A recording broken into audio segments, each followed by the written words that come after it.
guys, this is Tarot with Kittens, Weights, and Tarot, and today I'm doing a review of the Light Gray Tarot, and this is put out by the Light Gray Art Labs, and this has 78 different artists. So there is a different artist for each card in the deck, and I know that sometimes it could be a little awkward having, you know, so many different perspectives and tastes and art styles, but I think that this flows really well. And actually I've had this deck for probably about 5 years or more, so I'm rather familiar with it now, and I think now's the time that I can finally do a review. But I thought I already did a review, but I guess I did not. So anyway, here is the back. It's just your regular little tuck box, but you know, like I said, I've had it for a few years and it doesn't look that beat up, so that's good. Okay, so let's go ahead and pull these out. And in here you have the little guidebook. And the Light Gray Art Lab, I actually still get their emails because they do study abroad programs for the artists, which I think is really cool. So if you're an art student, or you're somebody that's just looking to expand their artistic horizons by traveling to different countries, definitely check out their website. But anyway, so it talks a little bit about each of the cards as it pertains a little bit to what the artist intended, which I think is pretty cool. And then there are some spreads in the back if you guys are interested. I think it's always cool to take a look at spreads that come with the decks. But here in the back we have a list of all of the artists with all with their card that they are connected with. And then these are the sources for the meanings that they had in here. But yay! So that's pretty cool. And again, this is the Light Gray Art Lab, and you can see their website right there. All right, so let's go ahead and put this away and take a look at our cards.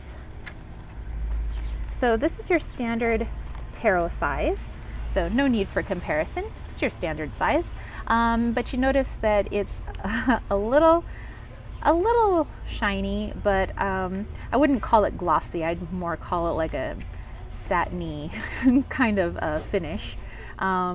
The cardstock, like I said, I've had this for a number of years now. It's pretty good cardstock. It's probably about 230 GSM. So it's got a lot of bend to it. I've used this quite a bit. I've been rough with it, so you can see it's a little chipped on the edges, but I mean, for 5 years it still looks like pretty new. But anyway, so yeah, lovely backings. You can definitely do reversals with this, so that's a plus. Okay, so let's actually dive into the cards. Okay, so like I said, a lot of different art styles here, and you'll notice at the very bottom that you have the artist's name, which is pretty cool. But I don't know, even though that they're different, you know, different styles, I just felt that it always flowed well together. Maybe it's the coloring, I don't know. But I have read with this with clients a number of times. Actually, it was my go-to for a long time. It's my go-to when, I don't know, I'm feeling a little sensitive. But yeah, so I'll let you just take in the arty goodness. That's mostly why I do these deck reviews. So that if you are interested in a deck, you know, maybe it'll help you to make up your mind, or you're just here for the art and the eye candy, like I am most of the times when I'm watching other people's deck reviews. By the way, how cute is that Three of Cups? Ooh, that High Priestess. Sorry, the cards are just falling all over. We're outside. It's a beautiful evening right now, and I was like, ooh, I could do a deck review right now. We got the birds chirping. My friend's youngest sons, his 2 youngest sons, are out there playing with their cousin, who's actually going to be turning 13 pretty soon.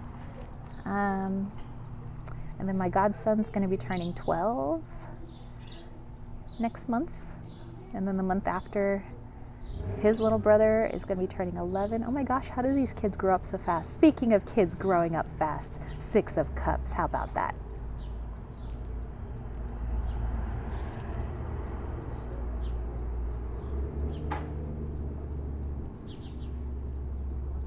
Love the King of Cups. I love how the divine feminine, the divine masculine energy, and the dual energies are represented throughout this deck. So that's why it is good to have different perspectives. And sometimes I think it's even good with people who don't read tarot that do the art, because then I don't think they get stuck in a particular mode of thinking, like this has got to look this way or that way. And I know that oftentimes they do show them, like if they're going to create a Rider-Waite-Smith type deck, they will show them like this is like the standard card, and then they can kind of go off of there. How that's pretty ominous. But yeah.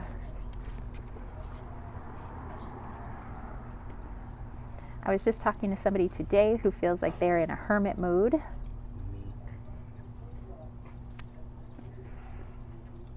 And my friend's nephew is saying that he is in a hermit mode.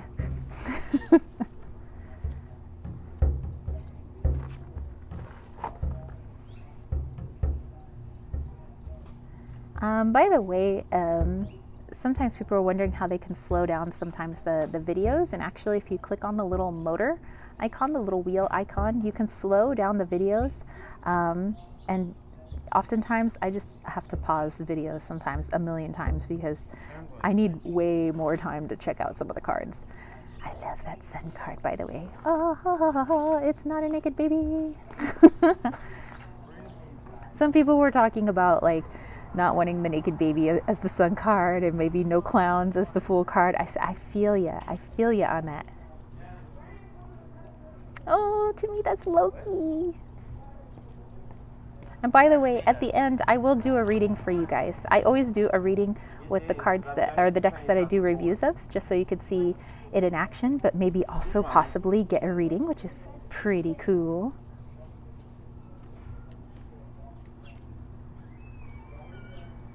Just move these cards over. I'm at an incline, that's why they're falling all over the place. Otherwise, this is not a slip slidey deck, just in case you were wondering.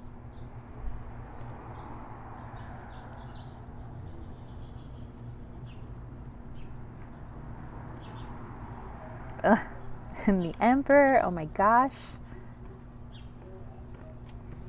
For some reason that reminds me of like the style of Queens of the Stone Age back in their first album. Oh, and then the mask on the back of her head. Which way is she facing?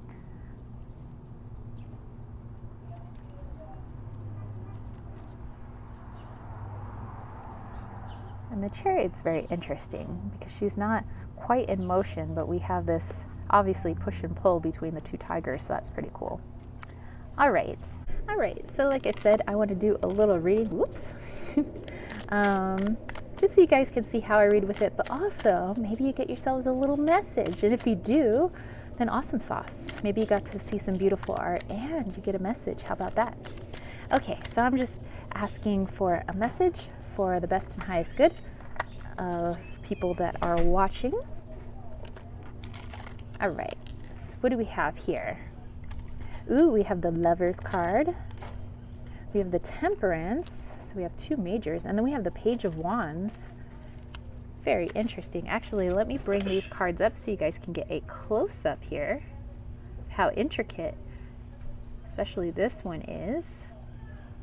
And then with the Temperance card.